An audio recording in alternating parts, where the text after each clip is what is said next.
Welcome back to Illini Bears Talk. We heard a lot of you calling us children, small ass men. So we decided to grow some beards, me and Sam, because apparently our voices, we're not allowed to voice our opinion on the Bears because we're not adult enough for you guys, but it's all good. Now that we got the beards, you guys can finally listen to us. Uh, but yeah, I guess let's talk about the big news so far, which was that Justin Fields was traded to the Steelers. Obviously, this happened a week ago, but I think it's still very important to talk about. What are your overall thoughts on just what happened there? Yeah, I mean, Justin Fields being traded was really inevitable at this point. I feel like it's a tough decision. It had to happen at one point because we really just weren't winning games. I wouldn't pin all the blame on Justin Fields, but the one thing I am shocked about is his compensation being only a sixth rounder with the chance of being a fourth rounder. It really just shows the whole league viewed him as a backup. So maybe it is better that we upgraded to a way better prospect. But it's just sad, man. I really like Justin Fields, but I'm really looking forward to the new era, and I'm hoping Caleb Williams will be that guy. Yeah, I think I was very, very shocked by the sixth round value. Now I know the reports were coming out that the league did view him as a backup, but I just didn't believe it myself. Like to me, Justin Fields was a guy where if we didn't have the number one pick or even like a top three pick, I think um, it would be pretty unquestioned that he would be our starter going into 2024. I think that's what Ryan Poles believes, and I think I bet you Ryan Poles was actually pretty surprised by the compensation he was able to get. Now there's another piece of the puzzle, which is that the Steelers weren't the only offer that the Bears got for Justin Fields, but I think it was Justin Fields' preferred destination. And the quote going around obviously was that Ryan Poles wanted to do right by Justin Fields. So I think, I don't think, I think it's almost guaranteed that he took less value from the Steelers in order for Fields to go to his preferred destination versus a team like the Eagles, who probably offered a package similar to Kenny Pickett, which is a much better deal for the Bears. But um, I guess I respect Ryan Poles for doing right by Justin after this organization did wrong for him for his entire tenure since his rookie year with the Bears.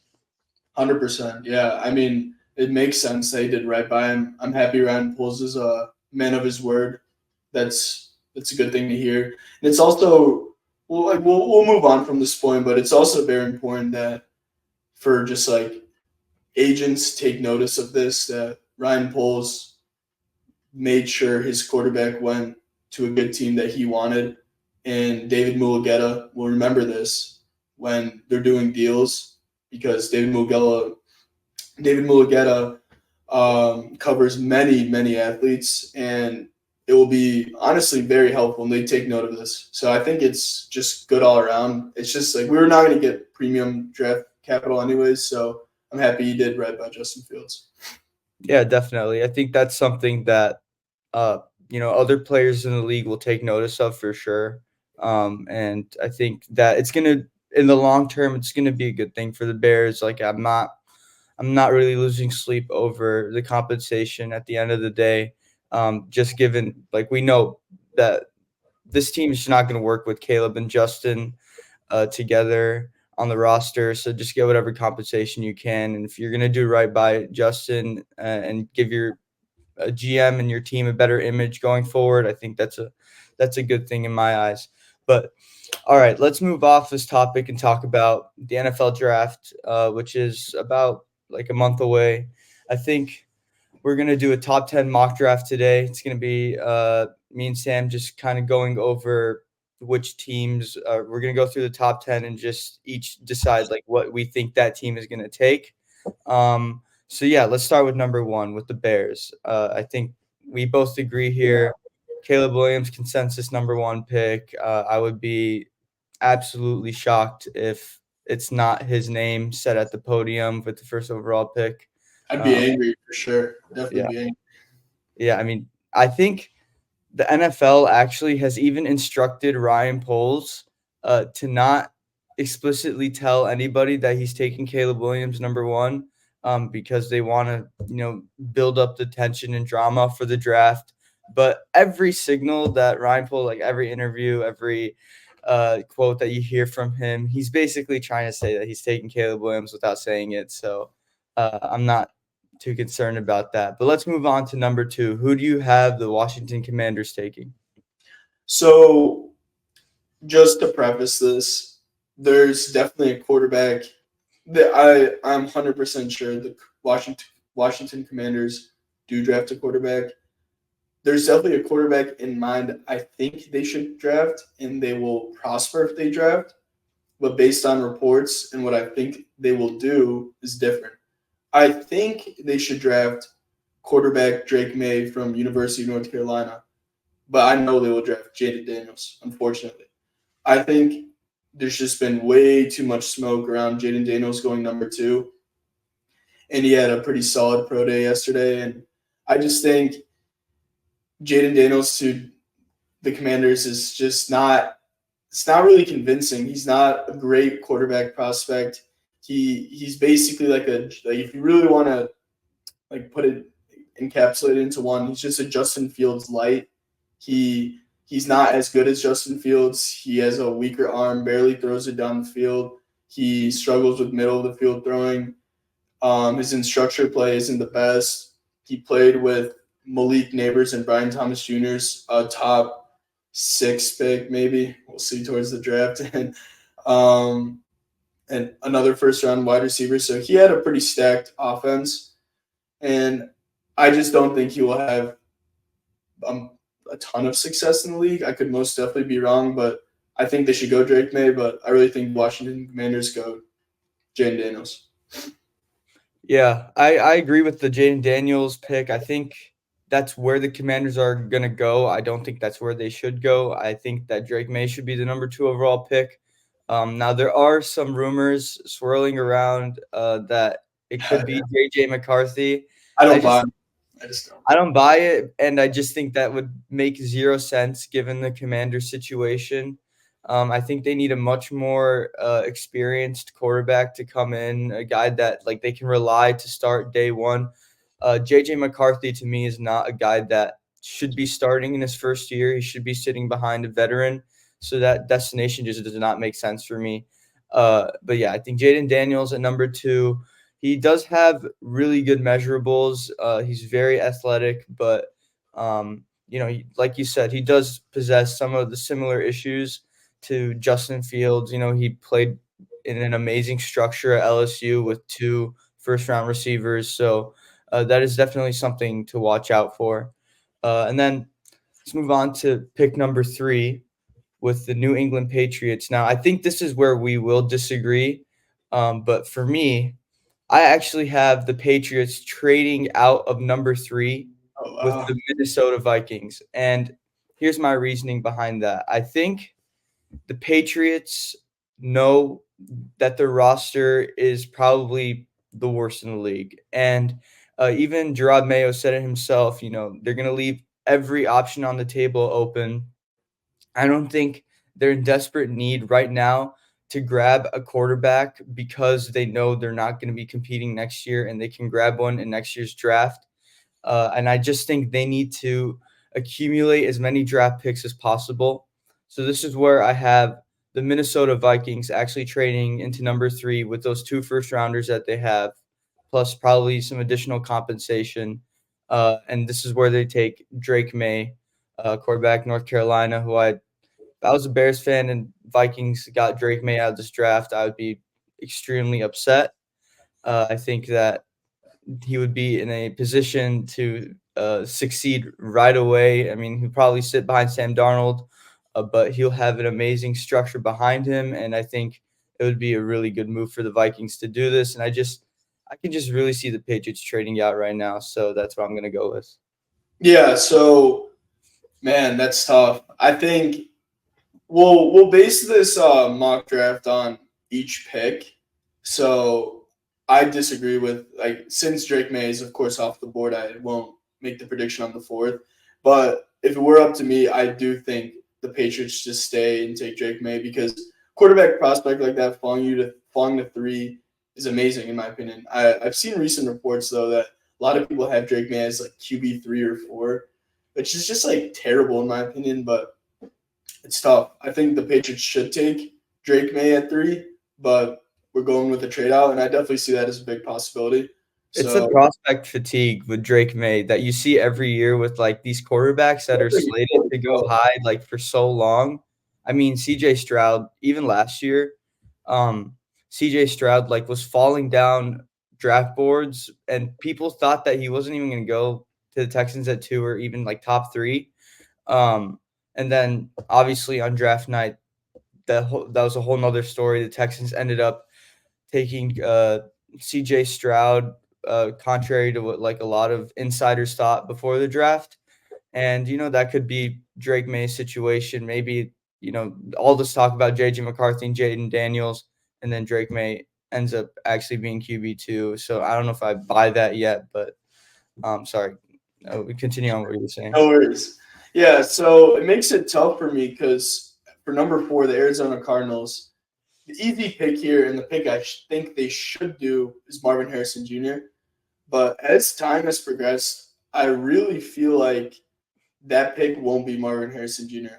My my hunch was that they would trade out to a team like the Vikings and um, just trade out. But since we have them have the Vikings trading out to 3, I think maybe the Cardinals would go Malik Neighbors. I have them going Malik Neighbors out of LSU.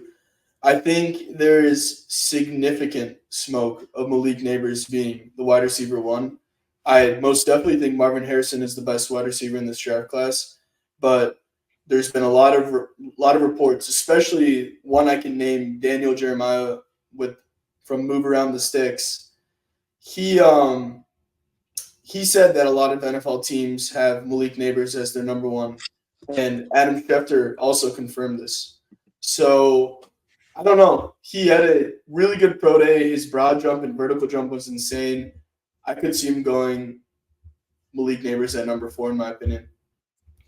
Yeah, there's actually a really great graphic that I think Tej Seth posted about like just how pro day numbers correlate with wide receiver prospect success.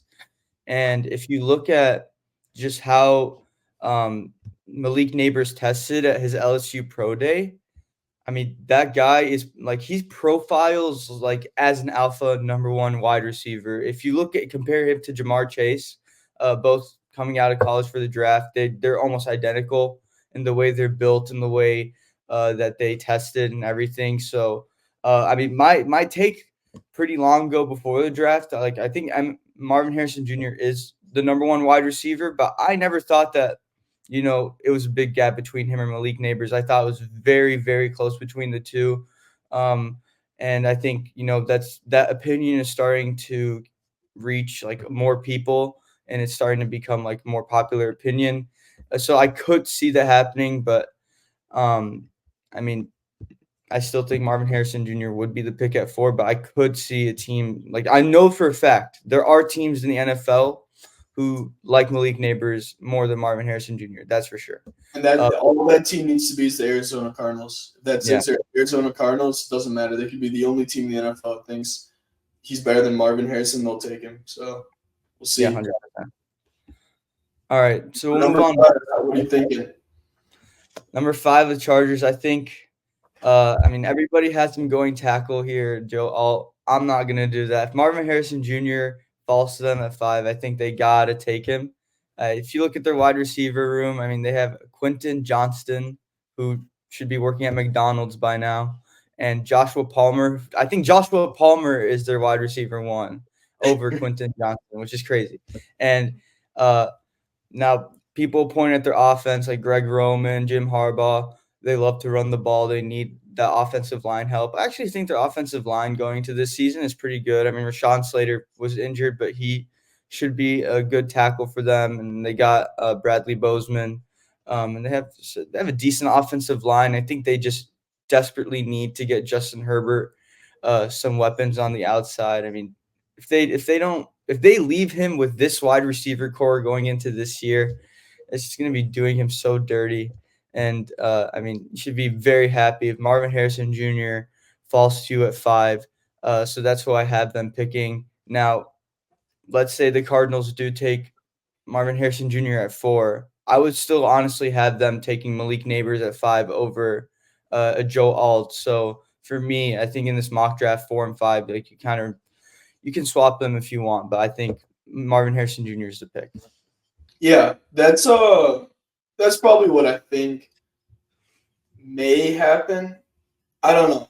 I have a hunch they'll go tackle. Just the way Jim Harbaugh was talking in that presser about how he mentioned that he said that like what is the one position group on the field that does not care about any other position groups? And we're like, offensive line, I don't know. And it was offensive line. And he was harping on how you need a good offensive line. And just Joe Alt being such the generational tackle. Like he literally crossed off every singular box. He was one of the best. He had the best relative athletic scores, perfect height, perfect measurables. He goes to Notre Dame as well. Like that's like a warehouse for tackles being made. I don't know. I'd go with Joe Alt, but it's tough. I mean, Marvin Harrison definitely makes sense. So we'll move on to pick number 6. Pick number 6 is where it gets very, very interesting, in my opinion. I feel like if the board fell this way, the Giants are at number 6 with the possibility of taking J.J. McCarthy and letting him sit behind Daniel Jones, but also they have the chance to take Rome Odunze because their wide receiver 1 is Jalen Hyatt. So if I were the Giants, I would 100% draft Rome Odunze. I don't think they will, though. I think they will take J.J. McCarthy from University of Michigan, Nazareth.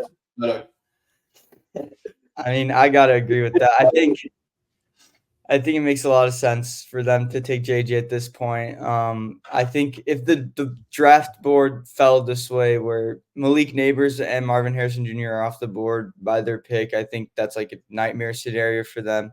Yeah. But it's also possible that they've had their eyes on JJ McCarthy for a while, and that's just the guy they want to take. I mean, there are rumors that they want to trade up to Mm-hmm. grab a quarterback. And if you think about this regime with Joe Schoen and Brian Dable, they still haven't really got their guy yet. I mean, they kind of inherited Daniel Jones, and they've made dues with him for the last 2 years, but they need to get their guy eventually. They can't just be sitting with mediocre quarterback play and then eventually they get fired because they're just not making any progress and they're just slightly below average. So I've Yeah. heard that. One thing I want to add to that really quick is, for the record, J.J. McCarthy at number 6, I think he will be a huge bust. I do not think J.J. McCarthy will be a good quarterback in this league. The one thing that is somewhat understandable is, well, first of all, I want to be on record that I think J.J. McCarthy is not a first-round talent at all. After watching his film, I do not think he's a first-round talent. He makes a lot of boneheaded mistakes. He has very good passing with anticipation. He does have good anticipation. Throwing in tight windows, he doesn't do it much, but he played in a very, very like non-NFL system. It's like almost like Tennessee, man. It was like nothing like something that would translate to the NFL, in my opinion. He was asked very little of. Like, I don't think he will be a good quarterback in this league if he starts day one. So I understand the timeline of the New York Giants drafting J.J. McCarthy because Daniel Jones is still under contract and guaranteed the 2024 season, and then they have an out in the 2025 season where J.J. McCarthy could start. So if they want to see success with J.J. McCarthy, I think their best plan of action is to sign a veteran and start him, have J.J. McCarthy be QB2, let Daniel Jones heal and come back by like week 8, week 9, or whenever he's back. Have Daniel Jones start, let him play out this season, cut Daniel Jones, start J.J. McCarthy. There should be zero reason why J.J. McCarthy trots out on the field next year. If he does, he will not be a good quarterback in the NFL. Just want to make that clear.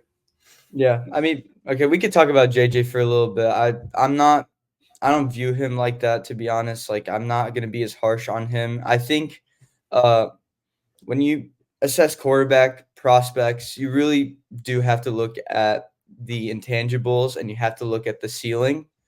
JJ McCarthy, in my opinion, has one of the highest ceilings for any quarterback in this draft. Just looking at what traits he possesses, and um, I you know, disagree with that though. I I don't mean, no, but if you think have to actually, he has if a you look higher at what ceiling. he has the ability to do, I mean, this guy has one of the best arms in the class. Okay, and he can. Because he is a winner, like that is for sure. He is a winner. That's a He weak did a statement, lot though. of I think Caleb Williams has a higher ceiling, most definitely a I didn't higher say he ceiling. had a higher I didn't say he didn't have a higher ceiling than Caleb Williams. I said he has one of the highest ceilings in this class. Like, I think Oh, okay, okay. because okay, let me present this argument to you. So, if you're comparing him to a guy like Michael Penix, now he's supposed to go higher than Michael Penix, but he's also 3 years younger than him. And he's not he doesn't have the injuries or anything. He's the youngest quarterback in this class. If you told me that he had another 2 years in college to progress and learn and take command of his offense like these other quarterbacks did, and he was asked more, you're telling me that he couldn't have developed into a better prospect at this point, or he'd be viewed highly. I think the point is, like, if you are an NFL coach who looks at these intangibles and looks at the traits that he possesses, and you say, I think I can teach him how to run my offense, and he's just a ball of clay that hasn't been really polished yet or anything like that. I mean, so if you are an NFL coach and you want to get your hands on a guy, let him sit and learn and then kind of mold him into the way you want. I think JJ McCarthy is that guy. Now, again, I'm not going to rate him as a top over, Drake May, Jaden Daniels, or Caleb Williams, but I can see why NFL teams do want to take a chance on him, especially if you're the Giants and the clock is against you and you need to get your guy eventually. I could see why they would want JJ McCarthy. But I'll leave it at that. Yeah, Let's move on to pick number 7. So we had JJ going 6 to the Giants, so now we have the Titans. I think we're gonna both agree with this. I think Joe yeah. Alt, easy No pick, question asked. no Yeah, questions asked. If the Titans get Joe Alt, falling to their laps, they're gonna take him. Just get more protection for their young quarterback, Will Levis, and try to, see how Bill Callahan does in his first season with the Titans. I'm sure getting a premier left tackle is something that he would love to do. So let's move on to the Falcons. Who do you have them taking? And this is a very important pick for the Bears, actually, because this could dictate a lot of what they do at 9. so in my opinion, if you guys have noticed, all 7 of these picks have been offense. And what I'm thinking is the Falcons have Kirk Cousins, Darnell Mooney, Drake London, Kyle Pitts. Who else they got? Who am I missing, Rami? Bijan? Bijan Robinson. Like they have a very very stacked offense, a very serviceable O line. I'd say maybe even top 10. And I think with the best defensive player in this class, Dallas Turner, I want them to pick Dallas Turner, and I think they will draft Dallas Turner at number 8. He's just crazy measurables, very freakish athlete. Like he's a very very good defensive end or edge, and he is. I think he's very talented. I think it's a very like they'll like sprint to the podium and tell Roger Goodell we want Dallas Turner. Like they get an immediate impact player, and this player in any other draft would be going in the top 3 or 4. But with all the like offense and being such a top loaded class, he fell to number 8. So I think the Atlanta Falcons go Dallas Turner over a wide receiver like Rome Odunze, who's still on the board. Yeah, no, I definitely agree. I think Dallas Turner is the pick here, best defensive player in this class. And if you can get the best player on the defensive player on the board at number 8, I'm sure you'll be ecstatic to get him. I think the Atlanta's offense is complete at this point. You got your quarterback for the next couple of years. You got the weapons. The offensive line is serviceable. So now you got to start building that defense. And I think Dallas Turner's a guy with a really, really high upside. He's definitely the best um, athlete at edge in this class. Yeah, So it I makes a agree. lot of sense for the Falcons to take him and see if they can develop him into one of the best pass rushers in the league. And then I guess this takes us to number 9. And I mean, there's a clear name on the board here for the Bears that I mean, I will be pounding at the table for them to draft this guy. If Romo Dunze falls to the Bears at 9, I think that should be the pick. And I've kind of changed my stance on this. Um, Before, I was a really big fan of getting an edge rusher here. I was hoping that it would be Dallas Turner, but I just honestly don't think that there's an edge that is worthy of being selected at number 9 other than Dallas Turner. So maybe we could trade back, but now that Roma Dunze is available at 9, I think that has to be the pick. And I'll say one thing. I'm a fan of the Keenan Allen trade. I'm a big fan. I love putting a veteran wide receiver who knows how to defeat zone coverage with a young rookie quarterback. If he is the reason that you don't take a wide receiver that falls to you at 9, like Romo Dunze, the top 3, I'm not going to be a fan of that deal anymore. I'm actually going to be I think I'm going to see that move as a great negative. We should not let Keenan Allen be the reason we don't take a wide receiver at 9. Yeah. One thing I wanted to add, we actually talked about this yesterday. So with the Keenan Allen trade, it was a 4th rounder, and he is currently on the roster for the 2024 season and then is set to be a free agent. And as of now, Ryan Poles has not extended Keenan Allen, and I don't think he will for the time being at least. And I saw a tweet today by Aaron Leming. He's like a Bears journalist or reporter. He was mentioning that he really does not believe Keenan Allen will be re-signed in Chicago because in a Chargers beat report, Keenan Allen was requesting like Mike Evans money, like more than Mike Evans money. Like he was requesting a lot of money. And Ryan Poles does not really like giving out a lot of money regardless. Like he rarely does it. Like he only does it to like Montez Sweat, Tremaine Edmonds. Everything else is cheap deals. But for Keenan Allen, I think if we do go wide receiver, it lets it be a very easy introduction for Caleb Williams to have DJ Moore, Keenan Allen, and hopefully Romo Odunze, like you said. And if we do end up not re-signing Keenan Allen, it is not the end of the world because we could let him walk, and he will most definitely get signed somewhere, and we will get a 3rd-round compensation pick, compensatory pick. So we basically gave away a 4th rounder in 2023 to gain a 3rd rounder in 2024 for a year of Keenan Allen. So it's Poles is playing chess. He's definitely playing chess. That is a masterclass if he does And that. that's like a If we can't get lose. another wide receiver, it's amazing. We have DJ Moore on a very cheap deal back when he signed it with the Panthers, and we have Romo Nuzzi on a rookie contract. Does it get better than this? No, and I think it makes so much sense that you get a rookie wide receiver, to be your wide receiver 3 for his rookie year, and then you let Keenan Allen walk, you get that 3rd-round pick, and then he immediately steps into that wide receiver 2 role. And it's also pretty interesting to note that like a lot of people comp Romo Dunze to Keenan Allen as a prospect, or just like in terms of like how he projects in the NFL. So I mean, it makes a lot of sense that you would have Keenan Allen himself trying to teach Romo Dunze in his rookie season, just how to be a better NFL receiver, and I think that makes total sense there. And then I guess we'll move on to our final pick. Yeah. At number 10 with the Jets. Why don't you tell us who you think they're going to draft? So for maybe all of the offseason, I said the New York Jets are most definitely drafting Olu Fashanu at number 10. And then I shifted my focus to Talise Fuaga because apparently Olu is not as highly regarded on like in NFL spaces compared to Twitter. But I've actually shifted my focus from both those players. I actually don't think they go tackle because they put significant what's it called, investments in the Jets O line over free He agency. signed Tyron Smith actually too. Tyron Smith at left tackle traded with the Ravens for Chris Moses. They've made big moves. They have Elijah Berry Tucker at right guard.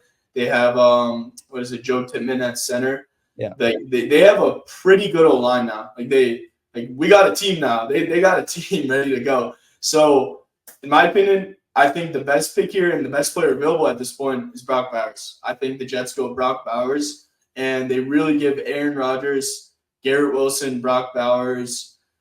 Is Alan Lazard still on the team? I don't know. Well, they got Mike Williams now. Oh, yeah, Mike Williams, too. They have Garrett Wilson, Mike Williams, Alan Lazard, Brock Bowers. I'd say Aaron Rodgers with the super team is a little scary, most definitely. I mean, I honestly wish you did say tackle. I wanted to disagree with you there, so we could debate about it. But I agree. I think Brock Bowers fell to 10 for the Jets. It just makes way too much sense. I mean, Rodgers, he can cook with some tight ends. I think Brock Bowers is definitely one of the best tight end prospects that we've seen in recent years. Don't let Kyle Pitts, scare you off from taking a guy like Brock Bowers. He is the real deal, and I think if he went to that Jets offense, I think they would be really scary. I hate Rodgers as much as anybody else, but I think that team would be very, very, very solid and probably compete for an AFC East if they got Brock Bowers. So yeah, I think that completes our mock draft. It's very, very interesting. I'm sure things are going to change a month from now when the draft actually happens. So we'll probably update this list and maybe we'll do a full comprehensive first round mock. But yeah, thanks for watching, everybody, and we'll see you at the next one. Thank you, guys.